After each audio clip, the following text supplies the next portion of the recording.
అన్నమయ్య జిల్లా కేంద్రం మదనపల్లి పట్టణంలో జిల్లా కలెక్టర్ కార్యాలయం నందు సోమవారం ప్రజా సమస్యల పరిష్కార వేదిక పీజీఆర్ఎస్ కార్యక్రమం పెద్ద ఎత్తున జరిగింది. ఈ కార్యక్రమానికి జిల్లా నలుమూలల నుంచి సుమారు 230 మంది అర్జీదారులు హాజరై తమ సమస్యలను జిల్లా రెవెన్యూ అధికారి మధుసూదన్ రావు, మదనపల్లె డివిజన్ సబ్ కలెక్టర్ చెల్లా కళ్యాణికి వివరించారు. అలాగే వినతిపత్రం అందజేశారు.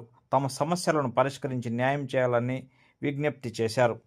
పీజీఆర్ఎస్ కార్యక్రమంలో జిల్లా రెవెన్యూ అధికారి మధుసూదన్ రావు, మదనపల్లి సబ్ కలెక్టర్ కళ్యాణి చెల్లా, సర్వే ఏడీ భరత్ కుమార్, జీఎస్డబ్ల్యూఎస్ లక్ష్మీపతిలు పాల్గొని ప్రజల సమస్యలను సానుకూలంగా విని వాటి పరిష్కారానికి సంబంధించిన అధికారులను పరిష్కరించాలని ఆదేశించడం జరిగింది.